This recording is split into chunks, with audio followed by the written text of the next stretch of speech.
and his more children had children. Had those children had more children, and those children had even more children. Well, you get the picture.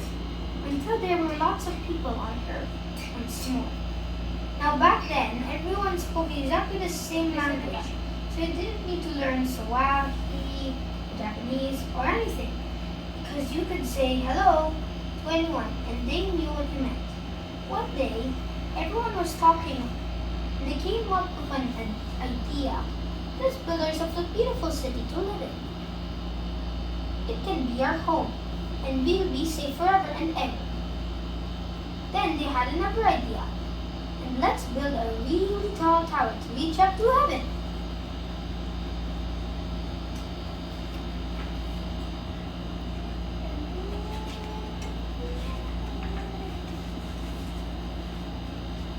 Yes, they said. We'll say, look up here, and everyone will look up at us, and we will look down on them. And then we will know we are something, we'll be like God. You'll be famous and safe and happy, and everything will be alright. So they got to work. Brick by brick, by brick by brick.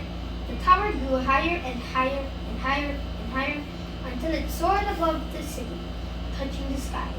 They built stairs in the tower to climb up to the top. It was like a giant staircase to heaven. Look, they cheered. We are the ones. See what we can do with our very own hands. They were quite pleased with themselves, but God wasn't pleased with them. God could see what they were doing. They were trying to live without Him, but God knew that they wouldn't make Him happy or safe or anything.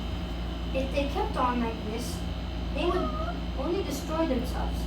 And God loved them too much that He let that happen. So He stopped their plans. One morning, as usual, but everything was different. The words were all new and funny.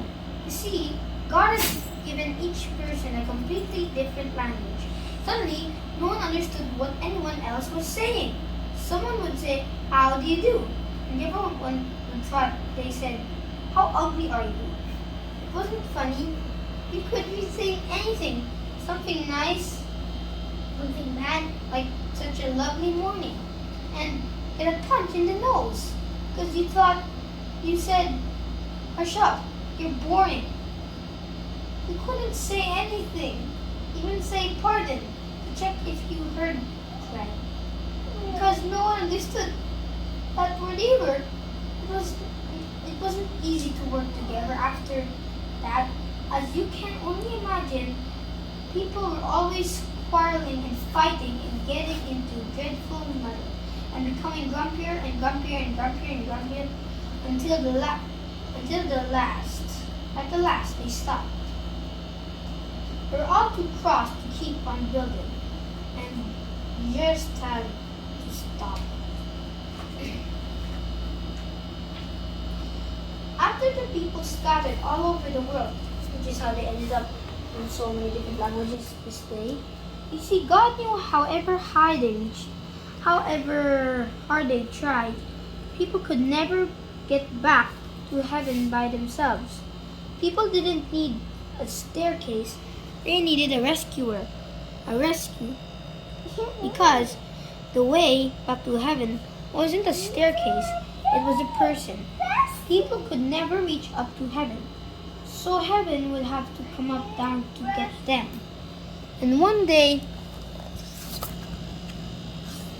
it would. The end. Tower of Babel. In the first part, there was this guy, Abraham, babies making yachts and yachts and yachts and yachts and yachts and yachts and yachts of babies. And then they had a pian making a city to protect them. And then they speak one language, so they didn't have to learn more languages. Mm-hmm. And they had another pian to make a town to reach to heaven.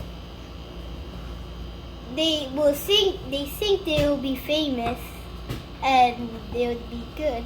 But God was angry at them. He loved them too much that He made, instead of punishing, He made them have. He made some people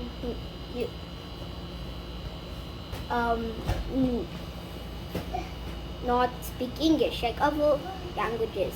Not speaking. And everyone didn't know, so they stopped building, and they know now you don't have to build a tower to heaven. It's the moral lesson here is don't think you can go to heaven by yourself. Don't think you can make a staircase to heaven and just go up there. You need a hero, a person that'll help you get up there. No matter what you do to get to heaven, maybe by building a staircase or trying to be a good boy, you can't get to heaven without Jesus. He is the one and only way.